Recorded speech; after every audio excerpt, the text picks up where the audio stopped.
Oke, selamat siang. Assalamualaikum warahmatullahi wabarakatuh.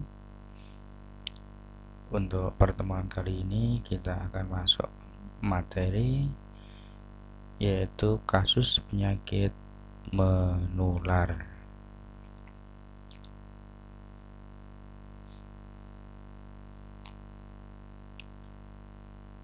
Penularan dari binatang ke manusia atau sering disebut dengan zoonosis, ya.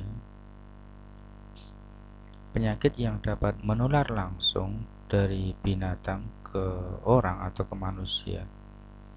Dalam kelompok ini dimaksud penyakit yang pada umumnya hanya dijumpai pada binatang tetapi dapat menular atau menjangkiti orang lain secara langsung. Di mana cara penularannya? Di antaranya melalui dua cara. Yang pertama diantaranya dengan bersentuhan langsung dengan binatang yang sakit atau binatang yang menderita, termasuk diantaranya melalui gigitan, ya. Sebagaimana orang digigit oleh anjing, ya, yang rabies, ya. Anjing yang sakit rabies. Tapi tidak semua anjing lah, ya. Di sini adalah anjing yang memang anjing itu sakit rabies, maka dia bisa menularkan. Kemudian yang kedua, sumber penyakit dari binatang yang menderita atau pembawa kuman, tetapi cara penularannya melalui benda yang lain atau perantara lain yang terkontaminasi. Contohnya yaitu antrak, ya. Ini biasanya terjadi pada sapi, ya, pada sapi, dan dia melalui perantara dengan benda yang lain maka bisa masuk ke dalam tubuh manusia dan menjadikan sakit antrak.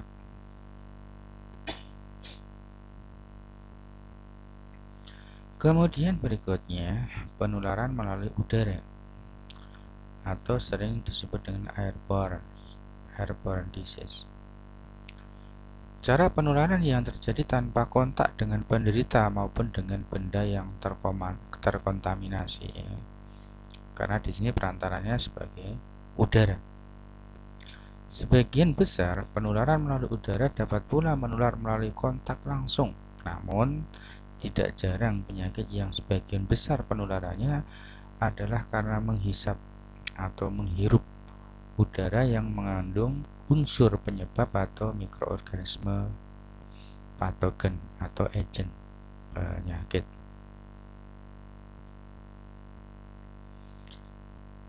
Penularan penyakit melalui udara dapat terjadi dalam bentuk droplet maupun dalam bentuk das. Droplet nuklei yang keluar melalui mulut atau hidung, baik pada saat batuk atau saat orang bersin atau mungkin pada saat bicara. Kemudian di sana juga ada ukuran-ukuran yang berbeda, ya, yang meluncur dari mulut dalam kondisi batuk, bersin atau saat bicara. Tentu ukuran partikelnya itu berbeda-beda. Semakin kecil otomatis semakin lama melayang di udara. Droplet nuklei merupakan partikel yang sangat kecil sebagai sisa droplet yang mengering. Pembentukannya bisa melalui berbagai cara, di antaranya yaitu evaporasi droplet yang dibatukkan atau dibersinkan ke udara. Jadi semacam mengambang itu nanti di udara, sehingga orang yang ada di sekitarnya tatkala menghirup udara itu bisa terkena. Droplet nuklei juga dapat terbentuk dari aerolisasi materi penyebab infeksi di dalam laboratorium. Jadi orang kerja di lab juga punya resiko. Walaupun di situ tidak ada penderitanya, tetapi di situ ada droplet, maka dia bisa apa? Yang kering itu bisa menguap, ya, kemudian dihirup orang lain. Karena ukuran yang sangat kecil, bentuk ini dapat tetap berada di udara untuk waktu yang lama dan bisa dihisap pada waktu orang bernafas sehingga masuk ke dalam pernafasan. Kemudian dust adalah bentuk partikel dengan berbagai ukuran sebagai hasil dari resuspen. Partikel yang terletak di lantai ya, dia mengendap di lantai resuspen di tempat tidur serta tertiup angin bersama debu lantai ataupun tanah. Jadi dia sebenarnya cukup berat ya, dia mengendap di bawah, tetapi tatkala ada aliran udara atau ada angin yang kencang begitu, maka dia bisa naik atau berterbangan. Ukuran besarnya droplet nuklei maupun dust yang sangat menentukan kemungkinan terjadinya penularan atau tidak. Pada droplet nuklei dengan ukuran yang besar akan tersangkut pada jalan nafas ya, makanya di hidung itu kan ada rambut-rambut, ada cairan-cairan, itu berfungsi sebagai screening dan dapat dibuang keluar oleh mekanisme yang terjadi di dalam saluran nafas ya. Maka dengan adanya rambut di dalam hidung, kemudian cairan itu sangat menguntungkan sebagai mekanisme pertahanan tubuh ya, sehingga tatkala ada penyakit yang masuk disaring terlebih dahulu. Penularan melalui udara atau airborne memegang peranan yang cukup penting pada beberapa penyakit menular.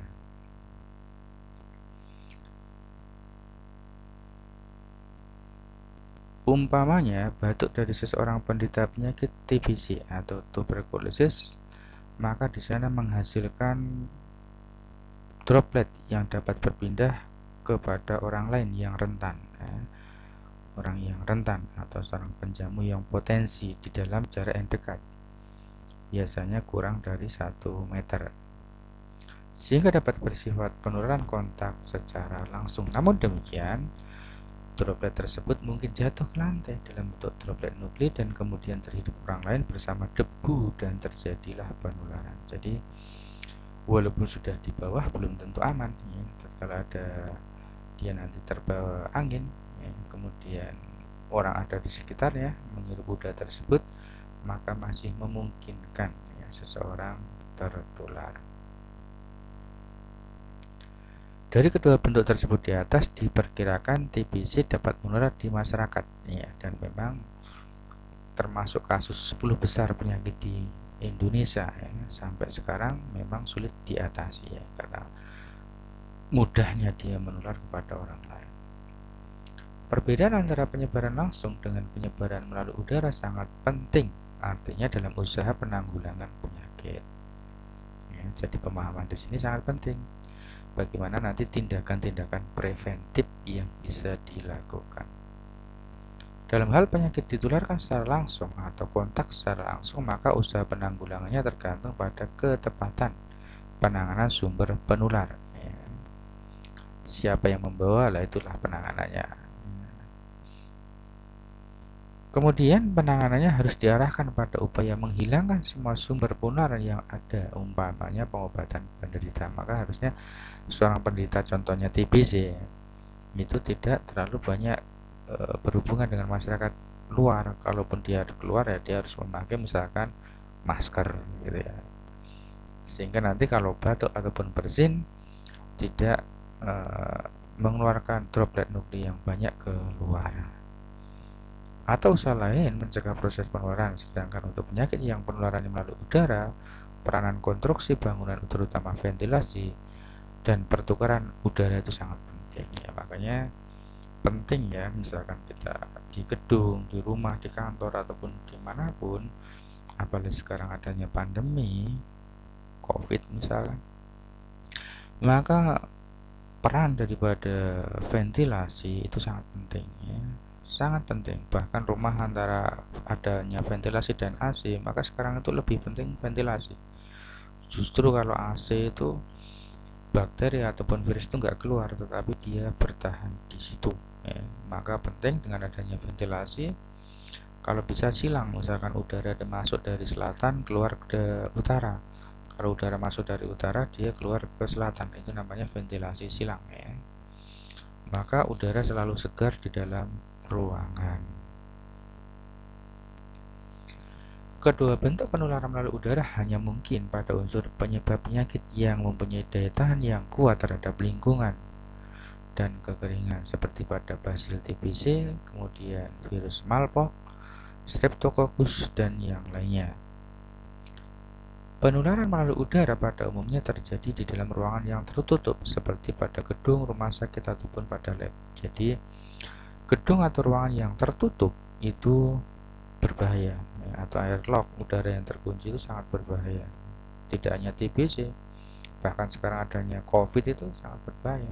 Maka usahakan dan diupayakan suatu ruangan itu terbuka, ada ventilasinya, jendelanya dibuka lebar-lebar ya, agar udara segar masuk dan udara di dalam yang kotor itu akan terdorong keluar. Kemudian berikutnya, penularan melalui makanan ataupun minuman. Penularan penyakit melalui makanan, minuman, dan benda yang lain adalah penularan kontak tidak langsung melalui benda mati, seperti makanan, minuman, susu, perlengkapan dapur, perlengkapan bedah, mainan anak, dan yang lainnya. Dalam hal ini, maka penyakit saluran pencernaan termasuk penyakit di mana penularannya kebanyakan melalui cara ini, karena mungkin makanan atau minuman yang kita makan atau minum. Perlu diperhatikan bahwa benda-benda yang mengandung unsur penyebab dan berfungsi sebagai penyalur dalam proses penularan ini tidak dapat disebut terinfeksi karena tidak mengalami proses infeksi dan hanya terkontaminasi karena tidak langsung. Pada waktu yang lalu, banyak pendapat yang menganggap bahwa benda yang mengalami kontaminasi merupakan alat penularan yang paling baik, tetapi khusus benda yang bersifat seperti pakaian, tempat tidur, ya, bed, alat dapur, alat makan, tidaklah besar peranannya karena banyak di antara mikroorganisme penyebab itu tidak bertahan lama, akan cepat rusak, akan cepat mati karena dalam kondisi yang kering ya. Jadi prinsipnya mikroorganisme itu akan cepat mati atau rusak manakala kondisinya itu kering. Itu secara umum. Di lain pihak, semua benda-benda seperti air, makanan, minuman, susu, dan tumbuhan merupakan media yang cukup berperan di dalam penularan penyakit karena berbagai mikroorganisme bisa bertahan cukup lama di media-media tersebut karena biasanya lembab media-media tersebut. Penularan penyakit melalui makanan, minuman, serta benda yang lain dapat bersumber dari manusia, tetapi dapat pula bersumber dari binatang atau yang lainnya, tetapi pada umumnya termasuk dalam golongan penyakit menular yang masuk ke dalam tubuh melalui mulut. Kemudian berikutnya, penularan melalui air, waterborne disease. Penyakit yang penularannya melalui air pada umumnya masuk ke dalam tubuh itu melalui mulut, tetapi ada pula diantaranya masuk melalui kulit seperti sistomiasis yang dapat pula digolongkan dalam penyakit kontak langsung, yaitu keong. Adapun penyakit yang penularannya terutama melalui air dan masuk ke dalam tubuh melalui mulut merupakan golongan penyakit yang cukup penting karena masih sering dijumpai kejadian di masyarakat, bahkan beberapa di antaranya menjadikan wabah.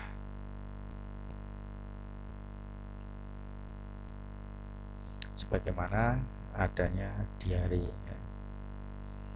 Penyakit kelompok ini masih cukup banyak memakan korban jiwa dan harta, terutama pada daerah yang dengan sumber air minum yang tidak memenuhi syarat serta keadaan sanitasi lingkungan yang jelek. Maka penting sumber-sumber air itu diambil dari sumber yang benar, misalkan dari air sumur yang jernih, ya, tidak tercemar dengan binatang, misalkan, atau air dari PDAM ya, yang sudah terkontrol ya. Jangan sampai menggunakan air sungai untuk konsumsi dan sebagainya. Keadaan ini sering dijumpai pada negara yang sedang berkembang, sedangkan pada negara maju, masalah kelompok penyakit ini sudah tidak merupakan masalah kesehatan masyarakat. Jadi kalau masyarakat yang sudah maju atau negara maju, kemungkinan kecil ya untuk terkena karena mereka sudah higien sanitasnya sudah selangkah lebih maju dibanding dengan negara yang berkembang.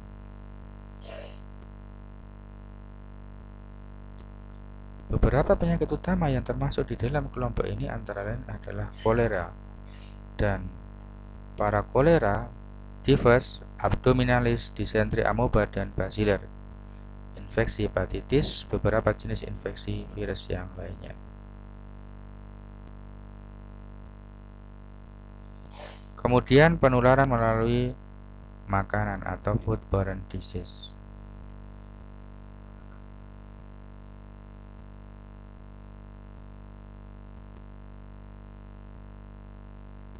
Sebenarnya kelompok ini tidak jauh berbeda dengan yang pertama di atas, yaitu melalui air.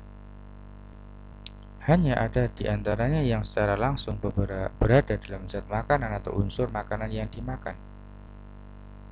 Adapun penyakit yang berasal dari manusia dan penularannya dapat terjadi melalui makanan, di antaranya organisme usus yang meliputi di antaranya tifus, ya. Tifus bakteri ya, ini biasanya masuk melalui makanan atau minuman yang kita konsumsi ya. Kemudian masuk dalam usus. Disentri, kolera, diare, dan yang lainnya.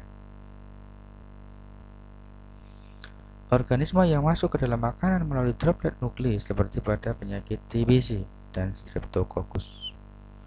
Berbagai jenis infeksi pada kulit oleh Streptococcus maupun Staphylococcus yang dapat menimbulkan keracunan makanan. Beberapa jenis parasit seperti Ascaris, amoeba, dan yang lainnya. Selain itu, sejumlah penyakit menular tertentu yang berasal dari binatang ke manusia dengan jalur makanan atau bahan makanan antara lain melalui daging hewan, ya, seperti trichinosis, ya. Kemudian Taenia solium, yaitu pada babi, ya. Taenia saginata, ini pada sapi. Kemudian melalui telur pada peternakan unggas seperti salmonella. Kemudian melalui kontaminasi pada makanan dengan binatang tertentu seperti leptospirosis, yaitu biasanya pada tikus yang sering.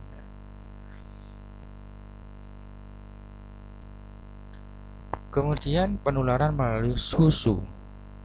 Susu sebagai salah satu bahan makanan merupakan media yang cukup baik untuk penularan penyakit tertentu karena sifat susu itu sendiri, di mana susu merupakan media yang paling baik untuk pertumbuhan dan perkembangan mikroorganisme.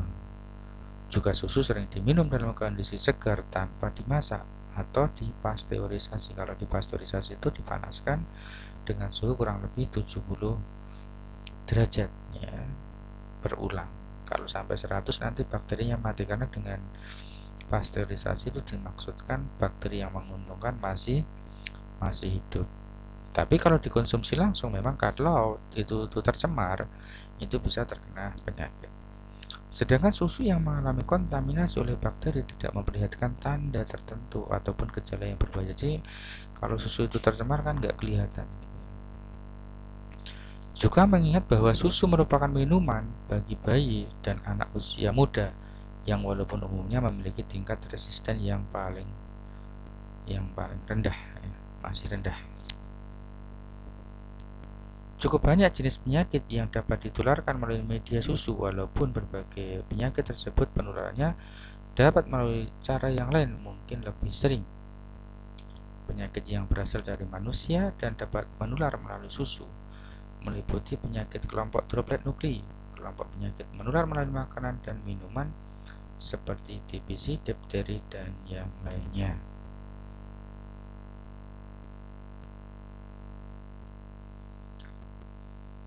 Kemudian berikutnya, penyakit yang berasal dari sapi dan dapat menular kepada manusia melalui susu, diantaranya tuberkulosis, ya, itu bisa. Kemudian streptococcus itu juga bisa. serta penyakit mulut dan kuku. Di samping itu dikenal pula penyakit menular tertentu yang berasal dari manusia ke sapi dan kemudian menular ke manusia melalui susu.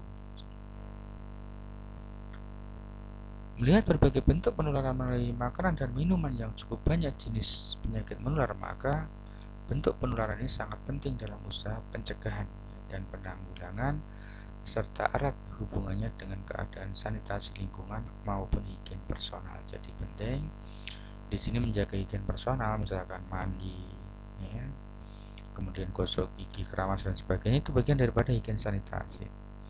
Kemudian sanitasi lingkungan, bagaimana terkait dengan limbah rumah tangganya, kemudian air untuk masaknya, sumbernya dari mana, aman atau tidak, kemudian rumahnya, ruangannya, dan seterusnya.